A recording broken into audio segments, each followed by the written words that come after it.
That's how it goes with those unexpected encounters. From Spanish television, on the other hand, there aren't enough clues of interventions and open signals or documentaries that have never seen the light. One could even think that Iberian materialism hinders inquiries into the inexplicable, motivating investigative spirits.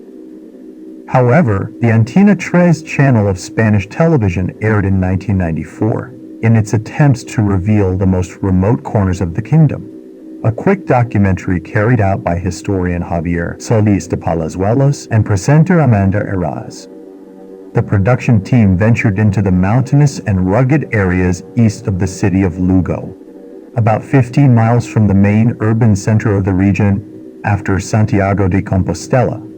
The program intended to visit those lost and nearly extinct villages, where a few dozen shepherds and farmers still kept the localities alive. In their eagerness to discover those forgotten corners of Spain, their journey entailed a slow walk from villages where modernity had managed to arrive before it ended in abandonment. There, one could observe some electrical connections, and the streets still seemed to bear traces of car traffic, possibly all related to holiday and tourism activity. But Javier and Amanda wanted to venture into places where time had truly eroded homes for 100 or 200 years. That's how they found houses that no longer even belonged to traceable communities.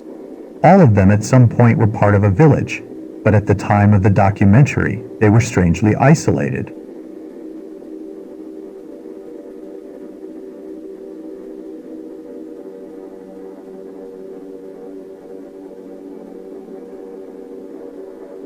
The surprises and unexpected encounters began from that point.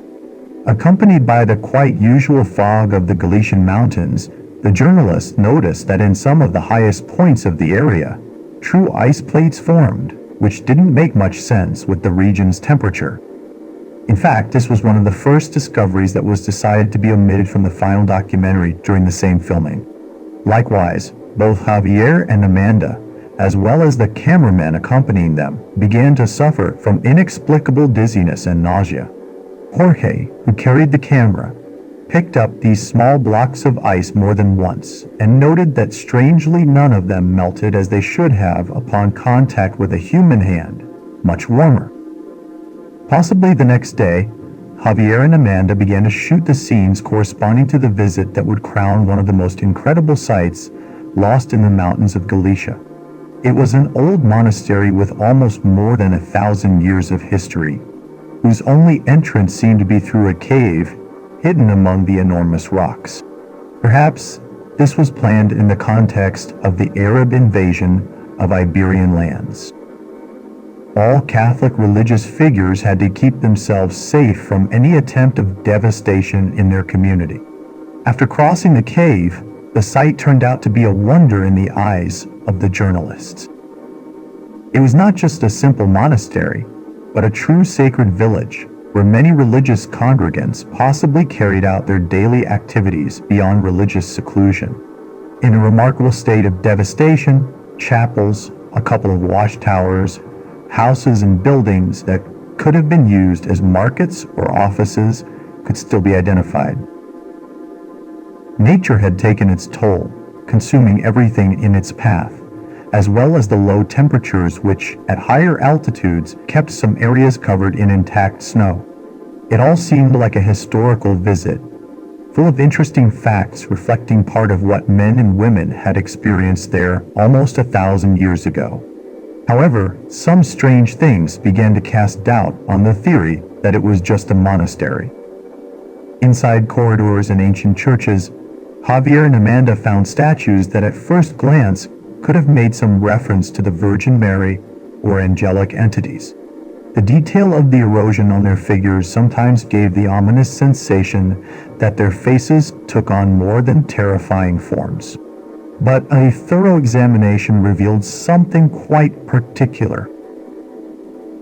Many of these statues had characteristics such as not having facial features even though the rest of the body maintained intact details, as well as expressions that were impossible to have been generated by the passage of time and inclement weather. Unexplainable faces turned these statues into artistic expressions that seemed far from the Catholic canon, full of benevolent faces denoting the purity of celestial life. The surprise grew as they explored towards the inner gardens, where they found traces of sculptures that were difficult to categorize historically and culturally. For Christianity, human representation always had to be full-bodied and demonstrate the perfection of God. In contrast, these were scattered erratically even beyond the walls that delimited the monastery, and most of them represented the figure of a huge head, very different in aesthetics from those made by Arab sculptors around the 11th century. The rarity of this phenomenon was accompanied by strange deformations in the faces that seemed to have been conceived in the same way as the sculptures found within the monastery. A small documentary that was intended for tourists and even playful purposes led these two journalists to accidentally stumble upon ruins strangely unknown in Spain.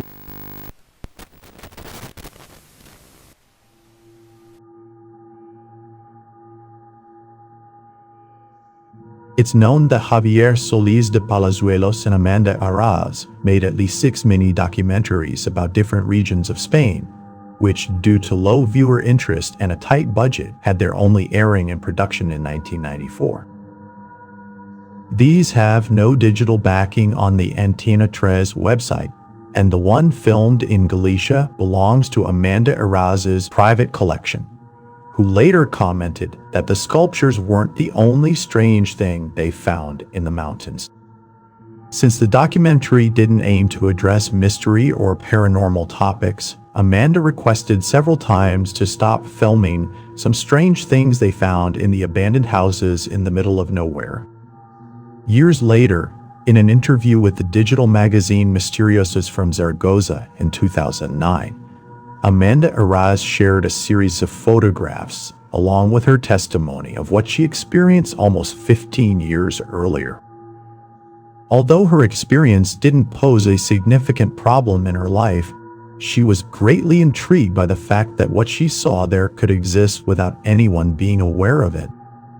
In the photographs inside the abandoned houses, they were initially struck by the presence of altars in at least 4 homes, adorned with certain religious objects that didn't appear to be ancient relics. On the contrary, they were in good condition. This immediately raised suspicions that these sites were being used as hideouts for conducting rituals. However, things took a stranger turn as they noticed huge figures painted on the walls of the houses resembling lobsters or centipedes. All of them were accompanied by the same religious elements found on the altars.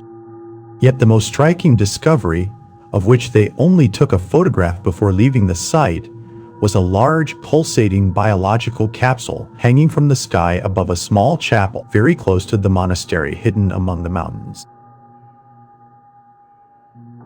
Amanda Arras's account has been practically the only one to address this peculiar characteristic of the uninhabited villages of Galicia. Otherwise, the only data regarding cults in Spain do not involve cults in abandoned houses.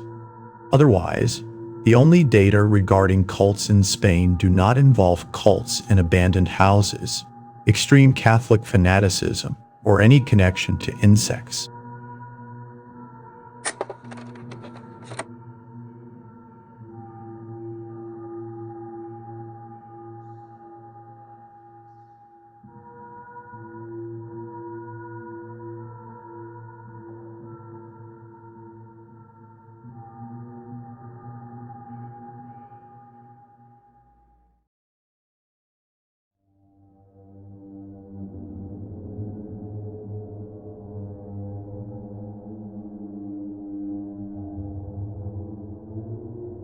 So Yun, a man in his 30s, worked for a telecommunications company in the capital. At least that's what we know from his description and nickname. In May of that year, he reported receiving a series of emails over 3 days. Siyun recounted that each of those days, he received 15 messages at the same time, 6:30 in the morning. Initially, he found it somewhat suspicious and surprising that the sender was unknown. According to the company rules, his work email was part of an internal network meant solely for interconnection between the company's branches in Asia. Thus, it was impossible for an outsider to access his email address. Moreover, employees were prohibited from sharing this address with family or friends. For domestic use, they had to use personal email, faxes, or simply a phone call. Accidentally, before realizing the strangeness of these repeated messages, he opened one. He noticed that the sender section did not display any name or address. Somehow, the sender had managed to completely hide their identity, to the point of not being recognized by the email platform. Inside, there were 5 files, of which only one could be opened in Microsoft Word. None of these files had a name, only the file format extension. The other 4 belonged to much older versions of the software. However, they were the same size in megabytes, and he later discovered that they contained exactly the same amount of written characters. Seok consulted the company's IT department for answers. There, he at least confirmed that it wasn't any kind of malicious agent. According to the technician, it was highly likely that it was an error from the company hosting the email system. The inability to identify a sender suggested a possible internal glitch. As on a traditional platform, the sender's address could never be hidden. Regarding the files, they were possibly recycled old documents resent due to this server fault. There were no viruses or anything compromising the company or the computer.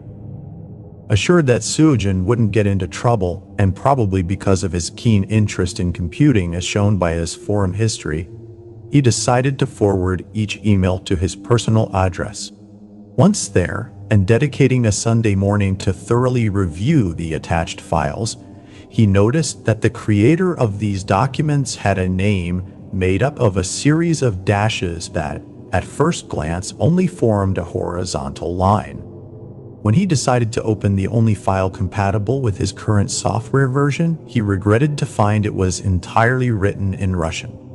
Initially, he thought it might indeed be an error in the company's system configuration. However, upon closer inspection, he realized that there were a couple of images attached waiting to be decoded, and the text did not appear to be random letters.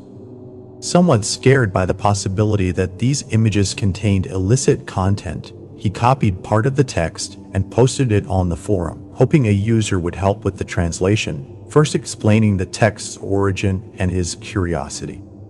It took about 2 weeks for Seok to get a response.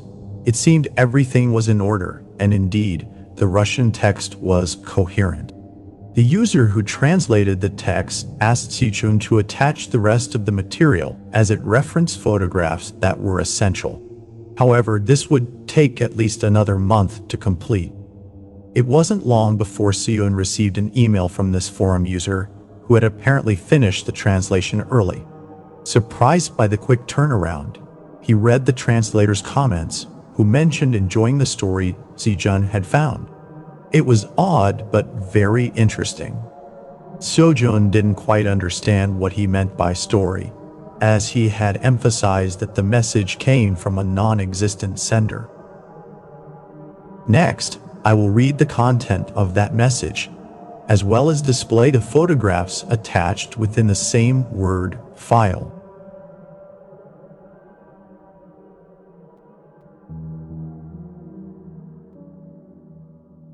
To whoever receives this message between 1995 and 2010, my name is Sergey Polternak. I'm writing this message with the hope that the electronic missive can be received and its information understood with the utmost seriousness it deserves. I do not know what the international language will be at the time the recipient analyzes this document, although I suspect it might be some Anglo-Saxon variant, according to some historical records. Due to my inability to access that information and my natural linguistic limitation, I can only write in the current international language, Russian. I hope the language has not changed so much that its translation becomes a difficult task, which is why I will try to use the highest formality and standard usage of the language. Attached to this message, you will find 5 files that should be very familiar to you. I have arranged them in such a way that you will always find a way to read them. The compatibility should be correct according to the time range with which I began this message. I hope that from this point on you stay here reading and remove any kind of prejudice or fear from your mind. If you are a hard person to convince, I ask you for just one chance. And if you still do not believe me, I would appreciate it if you would send this message to someone else. The important thing is not who reads it, but how many people get to read it. Having said this, I need you to remember this very well. I am writing from the year 2366. When you think of the future, you might imagine flying cars and cities expanding into the sky until they exit the atmosphere. But no. My present is quite similar to yours. Humanity advanced in science in a particular way, with private funds and maintained by private entities over the years. In this sense, discoveries and clarifications about physics were achieved that would never have been believed possible. You might also think that we have already managed to travel in time. It's true, but it's not as you or I would have imagined. We are still limited by our body mass. However, time has given us as humanity the ability to reach the correct conclusion. We wasted years wanting to be the ones to reach other galaxies or the past. But in reality, humanity has an incredible immateriality at a certain point. We can leave traces of our existence imprinted in artifacts. That's how the most important technology companies set aside physical travel pretensions and develop the possibility of sending encoded data signals without mass through time. So far, we have managed to transport up to 6 megabytes of information through time. With the development of this technology, we also understood that there is a determinism in the fabric of space that we have not been able to fully understand. Apparently, there are key events in the development of the microsystems that make up the universe that are impossible to alter. Causal transcendence is the great obstacle that exists for data travel through time. I mean more simply, that it is only possible to alter the past as long as there is digital technology capable of receiving these signals. Additionally, these signals will arrive at points and with objectives that are permitted by causal transcendence. If an event is crucial for the universe, it will ensure that nothing can alter it. However, there are other situations that can be dispensed with and freely altered. If this message has reached the time range of 1995 to 2010 and has been read by someone, it is because what I am writing about can indeed be avoided. The consequences of making this temporal modification are unknown. Possibly the essence of memories may disappear or something of that nature. Before getting to the main point of this message, I need you to understand a bit about my present. 3 years have passed since what we have called the nuclear apocalypse. Politically, it is complex to describe. The events that began in 2363 are not directly related to the geopolitical reality of your present. They stem from social phenomena that emerged between 2191 and 2198, which marked the end of democracy as the prevailing system of government in the world. The automation of life and the production of services led the world to a state of social paranoia. People began to fear for their lives and live under the terror of an enemy that exists only in their minds. I did not live through these events, and they are only documented in a biased manner, making a thorough and neutral study impossible at this time. However, none of this is really the problem of our present, although it did materially stem from the war. This is related to a phenomenon we have named Umroho. I hope you remember this name very well, because it holds the essence of this message and what I hope you will make known in your time. After 3 years of the great nuclear apocalypse, I can assure you that humanity did not perish. In the paranoid efforts of the states to fight this ideological enemy, defense was strengthened much more than the dynamics of aggression. Since around the year 2250, technologies capable of combating the effects of a possible nuclear war were developed. The great rulers of the world were terrified of losing everything they had built in a nuclear winter, so they thought it would be much better to destroy the world, but with the guarantee of being able to quickly and permanently rebuild it. Space aeronautics developed chemical instruments that have successfully dissipated radiation, carrying it out of the atmosphere, thus avoiding the chaos of a painful death. Although the incidence of cancer in the population has increased as expected, it is much lower than what was anticipated for a nuclear winter. However, this process will take almost 40 years for humanity to return to normalcy. Possibly in the last days of my life, I will see the planet flourish again. I must say that the problem began with a very particular characteristic of nuclear weapons. The immense temperature they achieve before exploding is the real issue for this moment in my present. Contrary to what you might think, not all of them were developed through intercontinental missiles, as those became obsolete at some point in the past century. It was no longer necessary to mount them on enormous devices and rockets. The design evolved so they could be assembled in capsules the size of a trash can. This led many nations to send infiltrated agents to bury them underground in strategic points. When the first detonations occurred, it caused underground layers to melt, explode, and reveal others that had been protected by the upper layers. Layers like the permafrost of Siberia and Antarctica uncovered networks of tunnels so large that scientists had no way to determine what had constructed them.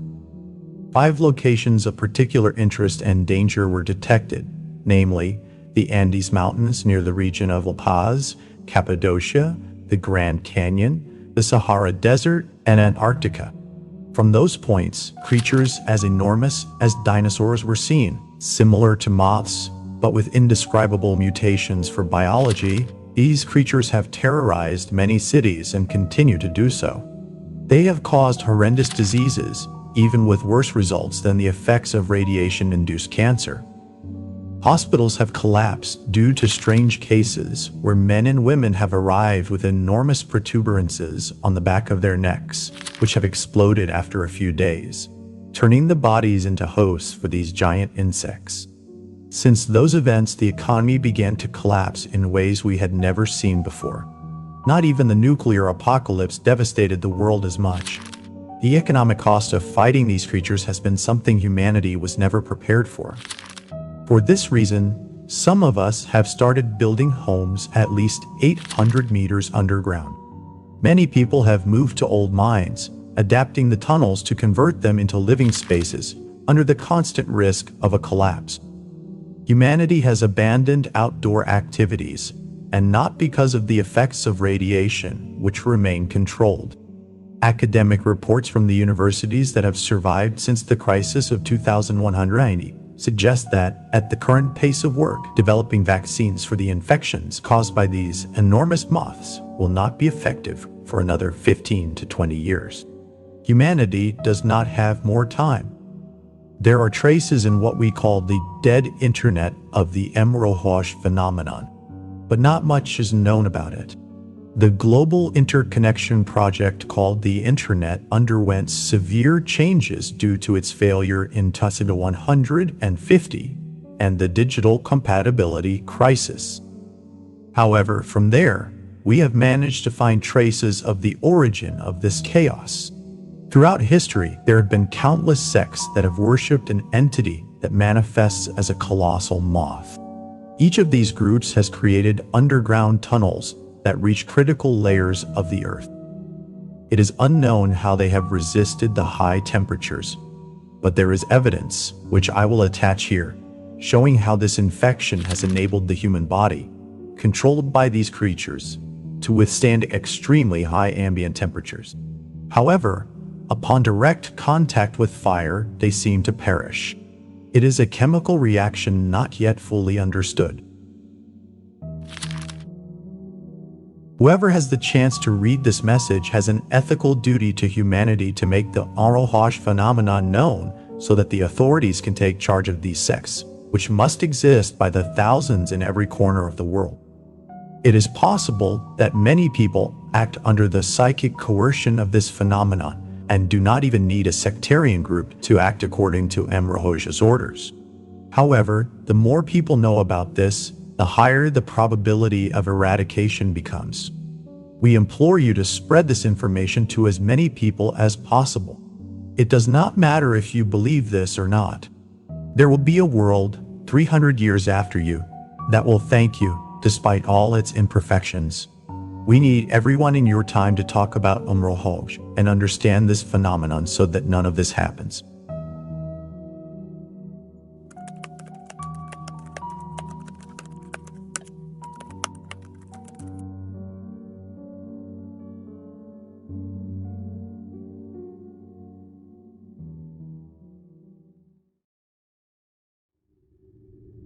One of the most intriguing questions about the Mayorahoj phenomenon, which you can get context for in the first 3 seasons, is this: why do people follow Mayorahoj orders?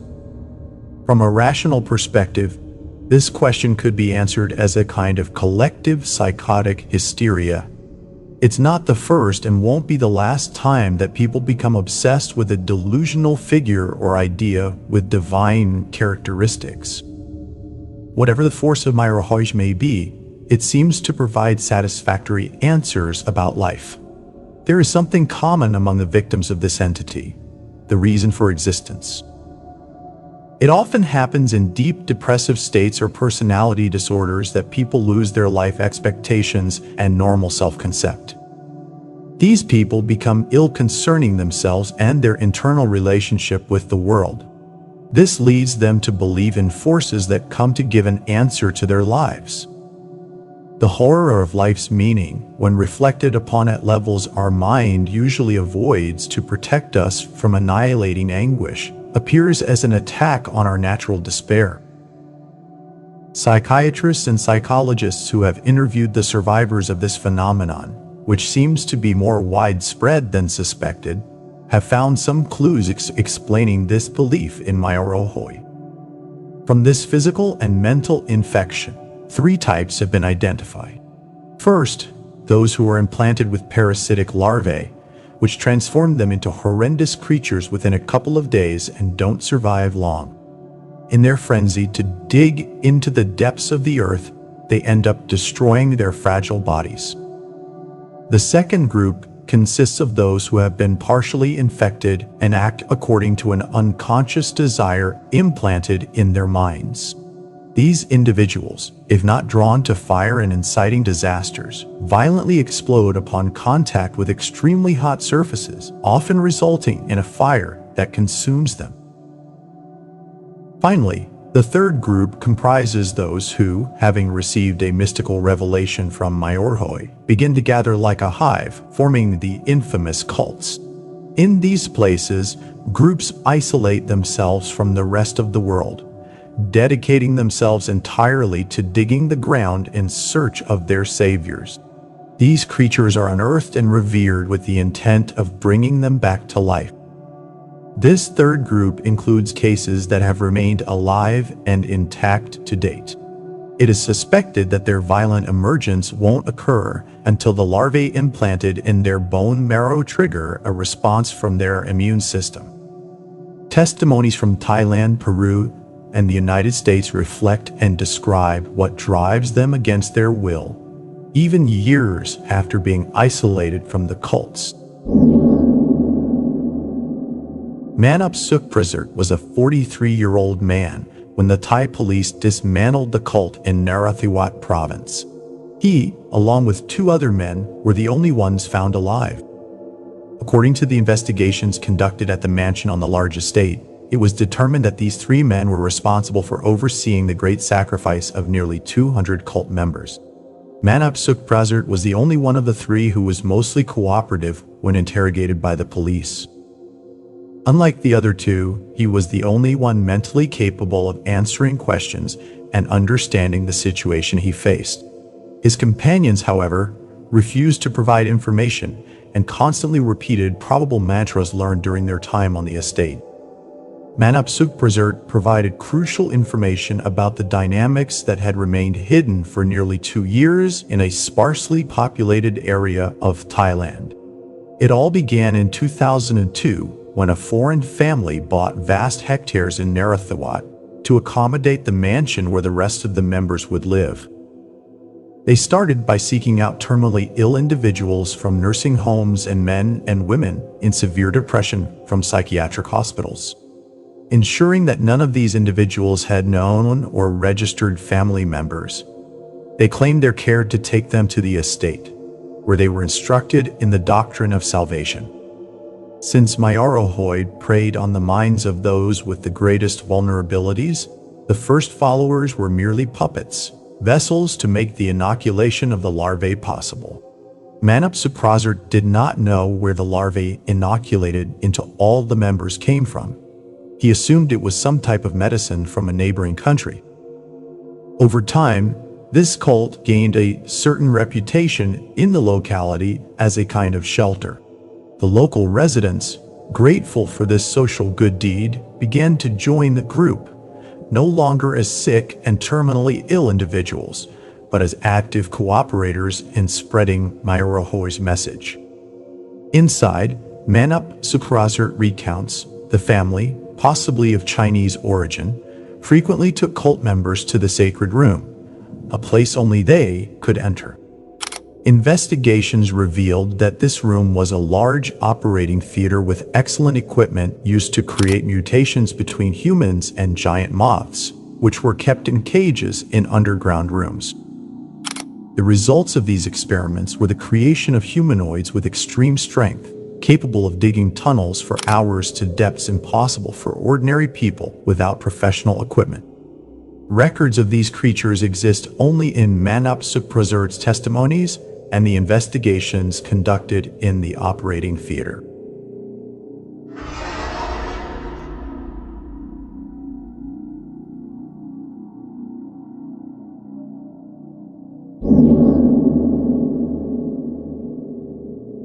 The Wyoming cults share the same characteristics as those in Narathiwat, but in the American territory, they expanded with greater intensity.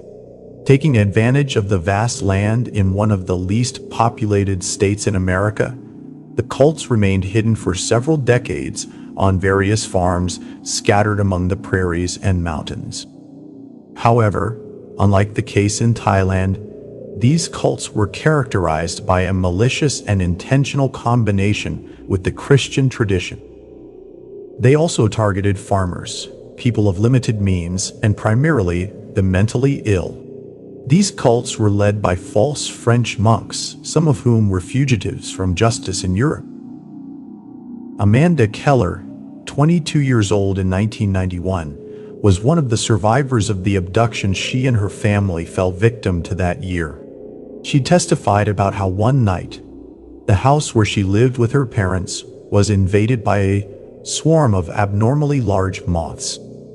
Frightened by the enormous insects, Amanda and her parents were unable to leave the house. At that time, a group of 5 to 6 hooded individuals forced them to drink a liquid that put them to sleep almost instantly. After what was probably a couple of hours, they woke up in a barn with their hands shackled and chained to a wall. Amanda reported that the place was filled with possibly human biological material. She witnessed the greatest horror as she watched an indescribable creature, unable to compare it to anything she had seen before, brutally devour her parents. Fortunately, days later, with the arrival of the police, she was rescued just hours before possibly suffering the same fate as her parents. Amanda recounted how, during the early morning, the same hooded men who had abducted her took the creature, locked it in a cell with thick bars, and turned on some kind of heater that heated the bars to the point of turning red. The creature, writhing inside the cage, perished from severe burns after nearly 2 hours of continuous heat. But if that wasn't shocking enough, Amanda also mentioned that some of the hooded men collapsed while controlling the cage's temperature. Their heads deformed to the point where large holes appeared in their torsos, and what seemed to be their spines protruded with strange movements and noises. It was as if a giant centipede was coming out from inside their bodies. After she was rescued and the case was investigated, it was determined that all the people who were abducted had something in common: a family member suffering from intense depression.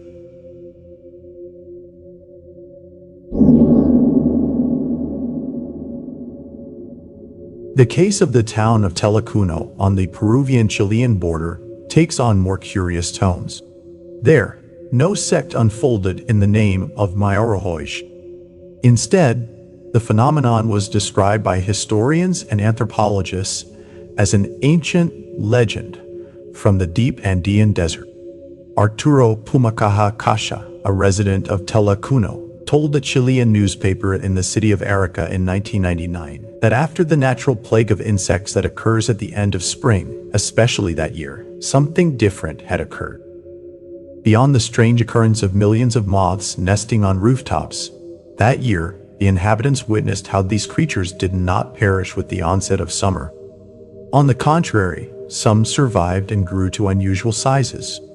Although specialists determined that these creatures suffered severe mutations that prevented them from thriving in environments not sufficiently high altitude, it was striking to see these failed species inhabiting the attics of houses.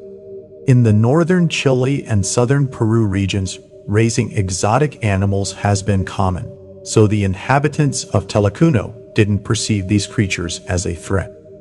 However, according to Arturo Pumakaha Kasha, perhaps due to some people's ignorance, they didn't realize that some of the creatures that had survived and grown were feeding on the inhabitants of the houses.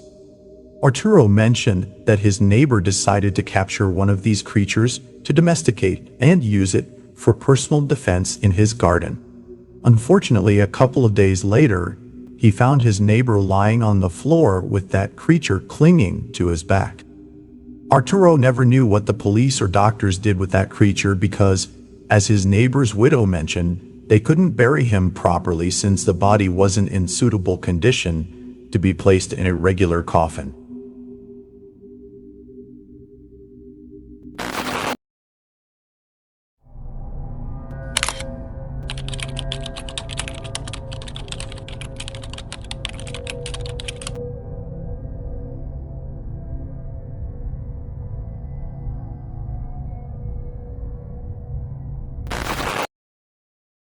If you'd like early access to my YouTube videos, you can support me with just $5 on Patreon.